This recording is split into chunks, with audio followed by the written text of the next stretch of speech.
और खबरों की शुरुआत करेंगे इस वक्त की बेहद अहम खबर के साथ। गुजरात से ये खबर है। गुजरात के वज़ीर आला, गुजरात के सीएम विजय रूपानी ने अपने ओहदे से इस्तीफा दे दिया है। विजय रूपानी ने रियासती गवर्नर से मुलाकात करके उन्हें अपना इस्तीफा सौंपा और इस्तीफा देने के बाद मीडिया से रूबरू होते हुए विजय रूपानी ने बीजेपी और पीएम नरेंद्र मोदी का बेहद शुक्रिया अदा किया। विजय रूपानी ने गुजरात के अवाम का भी शुक्रिया अदा किया। उन्होंने वज़ीर आला का ओहदा छोड़ने का फैसला गुजरात के मुफाद में करार दिया। मैं भारतीय जनता पार्टी के प्रति अपना आभार व्यक्त करता हूं कि मेरे जैसे एक पार्टी के कार्यकर्ता को गुजरात के मुख्यमंत्री पद की महत्वपूर्ण जिम्मेदारी दी और मुख्यमंत्री के रूप में मिले इस दायित्व को अच्छी तरह से निभाते हुए मेरे कार्यकाल के दौरान माननीय प्रधानमंत्री श्री नरेंद्र भाई मोदी जी का विशेष मार्गदर्शन मिलता रहा है। माननीय प्रधानमंत्री जी के नेतृत्व एवं मार्गदर्शन में गुजरात समग्र विकास तथा सर्वजन कल्याण के पथ पर आगे बढ़ते हुए नए आयामों को छुआ है। गुजरात के विकास की यात्रा में गत 5 वर्षों में मुझे भी योगदान करने का जो अवसर मिला, उसके लिए मैं माननीय प्रधानमंत्री जी के बहुत आभारी हूँ, आभार प्रकट करता हूँ। मेरा मानना है कि अब गुजरात की विकास की यह यात्रा प्रधानमंत्री जी के नेतृत्व में एक नए उत्साह, नई ऊर्जा के साथ नए नेतृत्व में आगे बढ़नी चाहिए। ये ध्यान रखकर मैंने गुजरात के मुख्यमंत्री पद के दायित्व से त्याग पत्र दिया है। संगठन एवं विचारधारा आधारित दल होने के नाते भारतीय जनता पार्टी की यह परंपरा रही है कि समय के साथ साथ कार्यकर्ताओं के दायित्व भी बदलते रहते हैं। यह हमारी पार्टी की विशेषता है कि जो दायित्व पार्टी द्वारा दिया जाता है, पूरे मनोयोग से पार्टी कार्यकर्ता उसका निर्वहन करते हैं और मुख्यमंत्री के रूप में मुझे जो दायित्व का निर्वहन करने के बाद अब मैंने मुख्यमंत्री पद से त्याग पत्र देकर पार्टी के संगठन में नई ऊर्जा के साथ काम करने की इच्छा भी जताई है। अब मुझे पार्टी का द्वारा जो भी जिम्मेवारी मिलेगी, उसका मैं संपूर्ण दायित्व और नए ऊर्जा के साथ प्रधानमंत्री जी के नेतृत्व में माननीय राष्ट्रीय अध्यक्ष जी के मार्गदर्शन में मैं अवश्य काम करता रहूँगा। मेरा त्याग पत्र से गुजरात भारतीय जनता पार्टी के नए नेतृत्व को अवश्य अवसर मिलेगा तथा हम सब एकजुट होकर माननीय प्रधानमंत्री जी के नेतृत्व में गुजरात की इस विकास यात्रा को नई ऊर्जा, नए उत्साह, नए नेतृत्व के साथ आगे अवश्य लेकर जाएंगे। विजय भाई, आपने ये बताया अपने 5 साल का कार्यकाल सब कुछ सही था, तो कहाँ चुक रहे, क्यों इस्तीफा देने की जरूरत? नहीं, हमारे पार्टी में ये स्वाभाविक प्रक्रिया है। कार्यकर्ता को अलग अलग समय पर अलग अलग दायित्व मिलता है। हम पद नहीं बोलते हैं, जिम्मेवारी बोलते हैं। मुझे 5 साल के लिए मुख्यमंत्री की जिम्मेवारी दी, ये भी बहुत बड़ा एक समय है और 5 साल मैंने काम किया। अब पार्टी मुझे जो जिम्मेवारी सौंपेगी वो मैं करूंगा। ये हमारे स्वाभाविक प्रक्रिया है। संगठन के साथ लगातार टकराव, पार्टी जी ने कहा था कि 2022 का चुनाव भी विजय रूपानी की सरकार में ही लड़ा जाएगा, तो फिर अरे हम सब नरेंद्र मोदी जी के नेतृत्व में हर चुनाव लड़ते हैं। विजय रूपानी के नेतृत्व का सवाल नहीं है और किसी का नेतृत्व का सवाल नहीं है। मोदी जी के नेतृत्व में भारतीय जनता पार्टी सभी राज्यों और केंद्र में चुनाव लड़ती है। इस बार भी हमारे पास बहुत मजबूत नेतृत्व है। उनके नेतृत्व में हम अवश्य चुनाव लड़ेंगे और अच्छी तरह से जीतेंगे। एक और अहम खबर, करनाल में जिला सेक्रेटेरिएट के बाहर किसानों का धरना खत्म हो गया है। किसानों और जिला इंतजामिया के बीच इत्तेफाक राय हो गया है। किसानों और इंतजामिया ने मुश्तरका प्रेस कॉन्फ्रेंस की। इस मौके पर ACS देवेंद्र सिंह ने कहा कि 28 अगस्त को बस्ताड़ा टोल प्लाजा पर हुए लाठीचार्ज की जांच हाईकोर्ट के रिटायर्ड जज करेंगे। एक तो तहसीलदार रख लें, उसको जब मर्जी निकाल दें और वो पक्का नहीं होता। एक होता है पोस्ट के इंगेस्ट रखी जाए, वो बाद में पक्के होने के उसके चांस होते हैं। तो दोनों नौकरियाँ पोस्ट की इंगेस्ट होंगी। और दूसरा जो है जो जांच है वो हमारे वकीलों ने एक राय दी थी कि हम सीधी FIR की जो मांग कर रहे हैं वो हमारा कमज़ोर है। अगर उस पर सीधी FIR दर्ज होती है तो यहीं के प्रशासन ने उसकी इंक्वायरी करनी है, यहीं के थानेदार ने करनी है, तो वो उसकी इंक्वायरी अपने अधिकारियों के विरुद्ध करेगा नहीं, तो वो उसको कमज़ोर करेगा, उसको रद्द करेगा, उसको आने बहाने से उसको वो निपटाएगा। और अधिकारी जो है वो कोर्ट में भी जा सकते हैं। कोर्ट मीटिंग खत्म हो चुकी है, प्रेस वार्ता भी खत्म हो चुकी है और हमारे साथ मनीष लाठर हैं जो वकील थे और इन पर भी लाठीचार्ज हुआ था। क्या क्या मांगे मानी गई हैं? मांगे सारी मान ली, प्रशासन ने सम्मानजनक समझौता हुआ है। हमने कल नौकरी डिमांड पहले एक थी, कल हमने 2 डिमांड रखी, प्रशासन ने मान ली हमारी दोनों डिमांड। और जो है धरना हम यहाँ खत्म कर रहे हैं। धरना हमारा जो टोल बस्ताड़ा पे जारी रहेगा। रिटायर्ड जज जांच करेंगे, रिटायर्ड जस्टिस जांच करेंगे जी, हाई कोर्ट के रिटायर्ड जस्टिस जांच करेंगे, खुद टोल पे आके वो जांच करेंगे जिसकी। और जो इंजर्ड हैं उनके सबके बयान लिए जाएंगे। उसके बाद चाहे SDM है चाहे पुलिस ऑफिशियल है, उनके खिलाफ पुख्ता सबूत पाए जाने कार्रवाई की। कितने महीने का समय दिया गया? 1 महीने का समय दिया गया, लेकिन वो जांच बढ़ भी सकती है। और तब तक SDM आयुष सिन्हा को जबरन छुट्टी भेज दिया गया। तो नौकरी पक्की होने की भी संभावना? सैंक्शन पोस्ट पे जो उन दोनों को दी जाएगी नौकरी। एक आखिरी सवाल, मुआवजे पर भी बात हुई? वो सब प्रशासन ने बिल्कुल सम्मानजनक हमारे को भेजा। 5 दिनों से करनाल के जिला सचिवालय के बाहर चल रहा किसानों का धरना प्रदर्शन अब खत्म हो गया है। आप देख सकते हैं किसान अब जाने की तैयारी में है। हालांकि लंगर अभी भी चल रहा है। जो पोस्टर यहाँ पर लगे हुए थे उन्हें उतार दिया गया है। इसके बाद टेंट को यहाँ से उतारा जाएगा। जिस तरीके से पहले यहाँ पर लगातार काम होता था वैसे ही यहाँ पर काम होगा। जो तमाम मांगे थी किसानों की उस पर प्रशासन के साथ सहमति बन गई है। और दूसरी तरफ जिला सचिवालय के बाहर जो फोर्स तैनात थी उसे भी यहाँ से अब हटा दिया जाएगा, क्योंकि किसान अपना धरना प्रदर्शन खत्म कर रहे हैं। आज लगातार बारिश हो रही है, यहीं से सब ऐलान होता है। गुरनाम सिंह चढ़ूनी ने साफ कह दिया है कि 3 कृषि कानूनों को लेकर हमारा जो आंदोलन दिल्ली हरियाणा बॉर्डर पर चल रहा है वो जारी रहेगा। BJP नेताओं का भी JJP नेताओं का भी विरोध। एक और अहम खबर, मुंबई के साकिनाका इलाके में हुई इस्मत रेजी मामले में मुतासरा की मौत हो गई है। इलाज के दौरान जख्मों की ताब न लाकर उसका इंतकाल हुआ। मुतासरा के अहल खाना ने कसूरवार के खिलाफ सख्त कार्रवाई का मुतालबा किया। वाज़ेह रहे कि वारदात का CCTV फुटेज भी सामने आ गया। इस CCTV फुटेज में पूरी वारदात कैद हुई है। इस्मत रेजी के बाद मुलजिम मुतासरा को बेरहमी से पीटता दिखाई दे रहा है।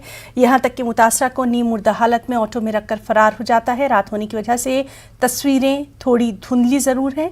साकिनाका पुलिस के CPI बलवंत जाधव का कहना है कि ये CCTV फुटेज मुलजिम के चेहरे को सज़ा दिलाने में अहम सबूत के तौर पर साबित होगा।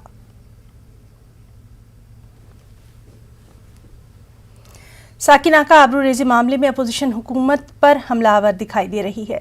अपोजिशन लीडर देवेंद्र फडणवीस ने फास्ट ट्रैक कोर्ट में केस चलाने की मांग की है ताकि मुतासरा को जल्द से जल्द इंसाफ दिलाया जा सके। जो घटना है ये बहुत ही दुर्भाग्यपूर्ण है। हम इसकी निंदा करते हैं और जिस प्रकार से ये घटना हुई है एक प्रकार से मानवता को कालिख पोतने वाली ये घटना है।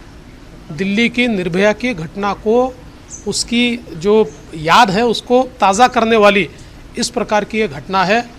हमारी मांग है कि इसके ऊपर कड़ी कार्रवाई की जाए, तुरंत फास्ट ट्रैक कोर्ट्स तैयार किए जाए, आरोपियों को सज़ा मिले। और हमारे तो मांग ये रहेगी कि ऐसे आरोपियों को सज़ा देना तो कोर्ट का काम है, पर उनको फांसी की सज़ा ही होनी चाहिए।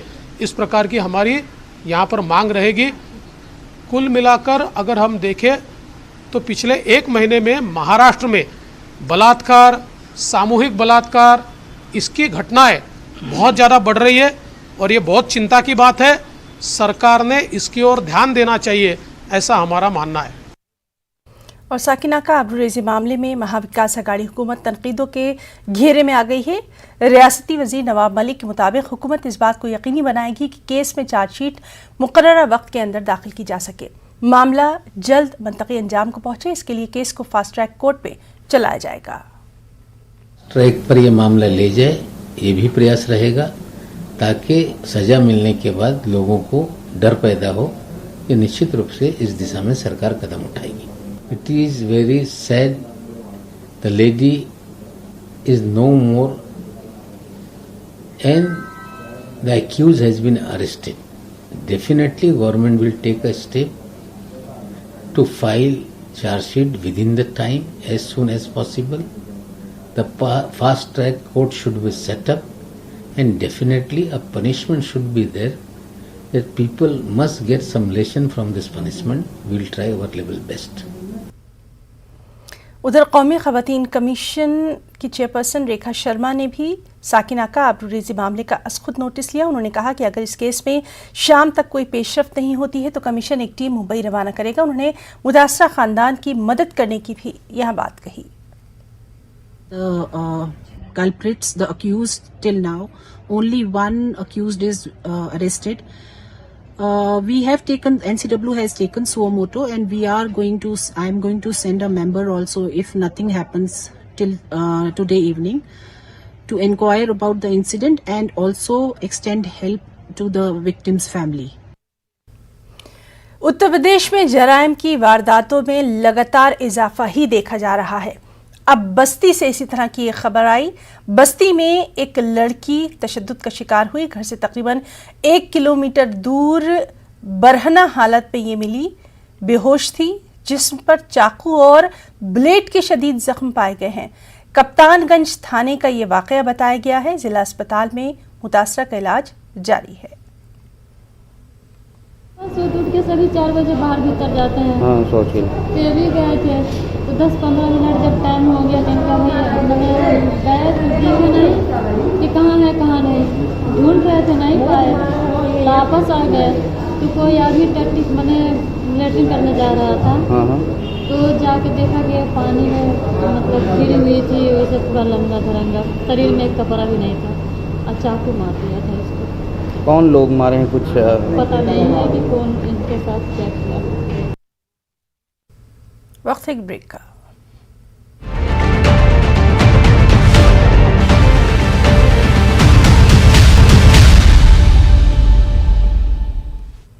भोपाल के एक थाने में बदमाशों का केक कटवाने के मामले में थाना इंचार्ज के खिलाफ सख्त कार्रवाई की गई। टीटी नगर थाना in charge Shailendra Sharma line attach किए गए हैं। उन पर बदमाशों का केक कटवाने का इल्जाम है। कुछ दिन पहले युवा मोर्चा रियासती सदर वैभव पवार की डीजे बजाने को लेकर थाना इंचार्ज से बहस हो गई थी। थाना इंचार्ज को ट्रांसफर करने की भी धमकी दी गई थी।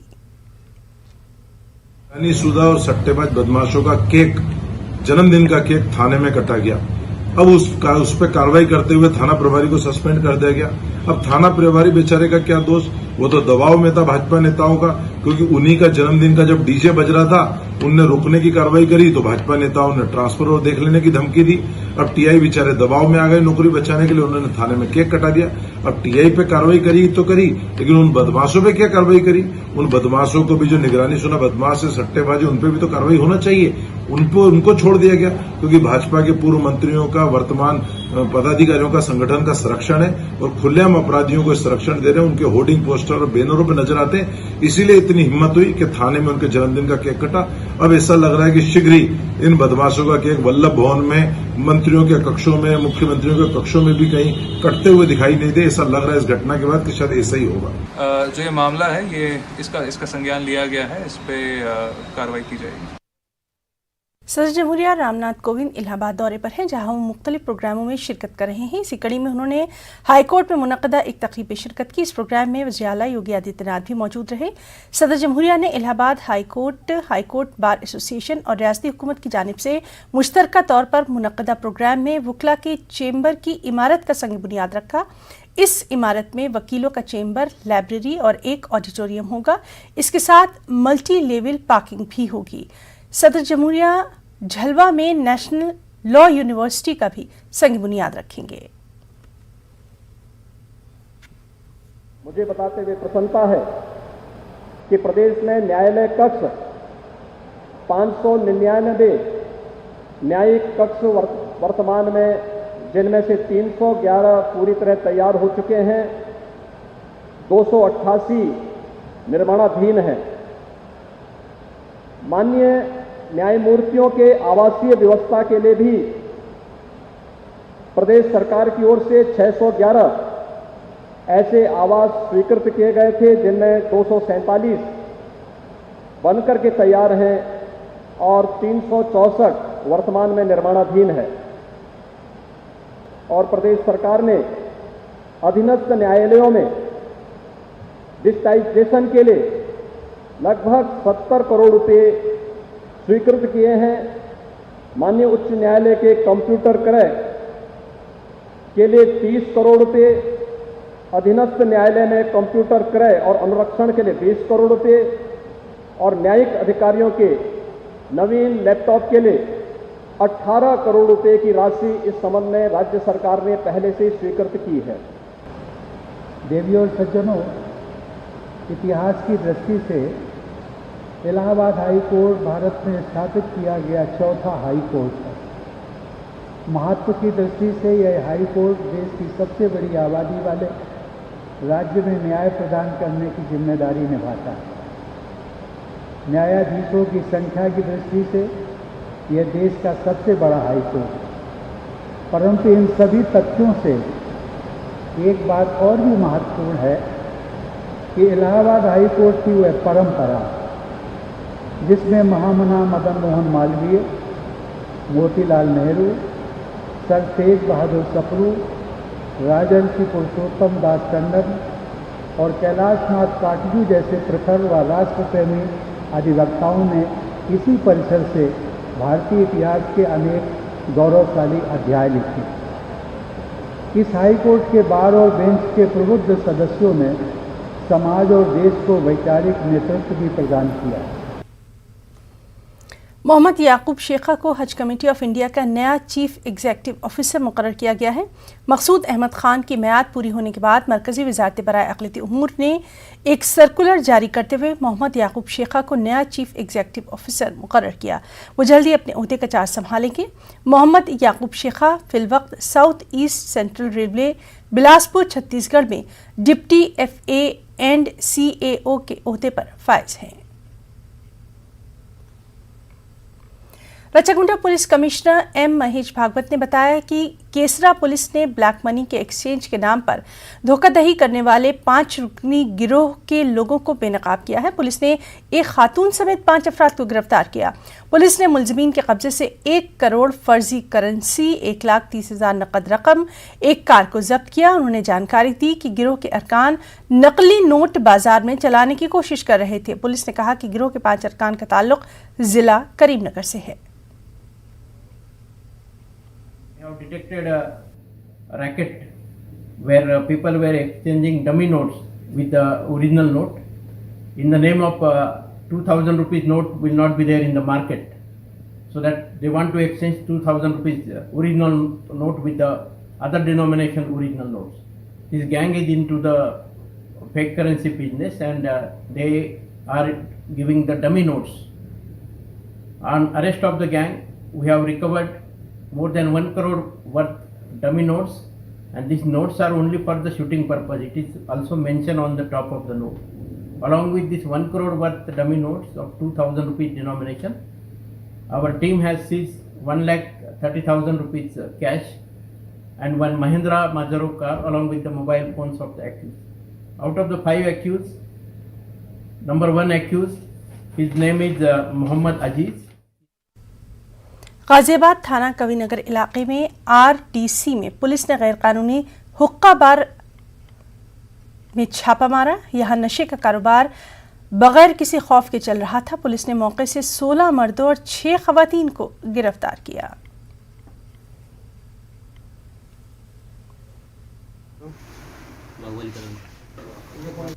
थाना कबीरनगर पुलिस द्वारा एक अवैध रूप से संचालित हुक्का बार में छापामारी कर 22 अभियुक्तों को मौके से गिरफ्तार किया गया है। ये कैफ़े हार्ट बीट नामक कैफ़े से आरडीसी क्षेत्र में चलाया जा रहा था और इसमें 6 लड़कियां और अन्य पुरुष सम्मिलित हैं। इसमें एक बार संचालक समीर नाम का है, वो भी गिरफ्तार हुआ है मौके से। अन्य 2 अभियुक्तगण हैं जो मौके से फरार हैं, उनकी तलाश की जा रही है। इसमें हुक्का, चिलम, फ्लेवर तंबाकू आदि अन्य उपकरण भी पुलिस को मौके से बरामद हुए हैं। इस संबंध में स्थानीय पुलिस द्वारा एफआईआर पंजीकृत कर अग्रिम वैधानिक कार्रवाई की जा रही है। मेरठ का एक और लाल मुल्क के लिए शहीद हो गया। मेजर मयंक विश्नोई शोपिया में मिलिटेंटों के साथ एनकाउंटर में जख्मी हो गए थे और आज सुबह उनका इंतकाल हो गया।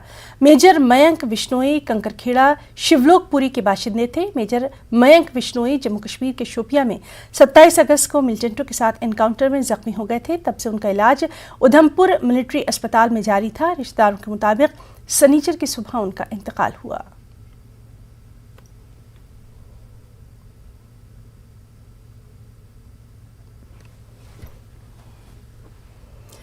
कोरोना वबा के दौरान बाहमी इमदाद और निसार का जज्बा मुस्तहकम हुआ है। मुल्क इस वबा से मुत्तहिद होकर मुकाबला कर रहा है। टीकाकरी के ऐलान के बाद हम बेहतर ताउन करें जिससे हम कोरोना को मात देने की जानिब कदम बढ़ा सकें। नेटवर्क की टीम इस मुहिम में हर कदम पर आपके साथ रहेगा।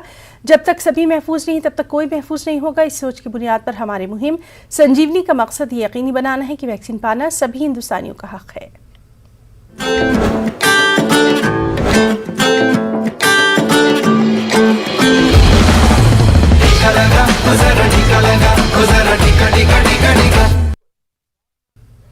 क्या सैनिटाइजर नुकसानदेह हैं? क्या टीके आपके डीएनए को मुतासिर करते हैं? क्या टीकाकारी आपको कोविड-19 से मुतासिर कर सकता है? क्या कुछ सवाल आपके ख्याल में आते हैं? खैर, अब एक जगह है जहां आपके सभी सवालों का जवाब दिया जा सकता है और ये सब आपके फ़ोन पर नेटवर्क 18 और फेडरल बैंक के कौमी सतह की टीकाकारी से मुताल्लिक़ बेदारी मुहिम के तहत कोविड-19 के खिलाफ Sanjeevani a shot of life Sanjeevani WhatsApp helpline शुरू की गई है। आपको बस 7977773753 नंबर पर व्हाट्सएप करना है। आपको उसी वक्त आपके सवाल का जवाब मिल जाएगा। जानकारी जिसे जांच और क्रॉस चेक किया गया तो आगे बढ़ें।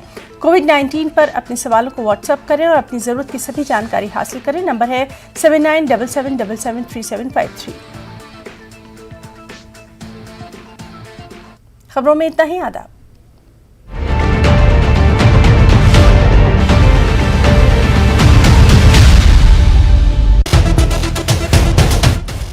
न्यूज़ 18 उर्दू मुहिम चला रही है कि जिंदगी का यकीन वैक्सीन। हम आप सभी से अपील करते हैं कि आप इस मुहिम का हिस्सा बने, लोगों में बेदारी पैदा करें और ज़्यादा से ज़्यादा वैक्सीन लगवाएं और लगाने के लिए लोगों को आगे लाएं। कोविड को हराना है तो वैक्सीन लगाना है।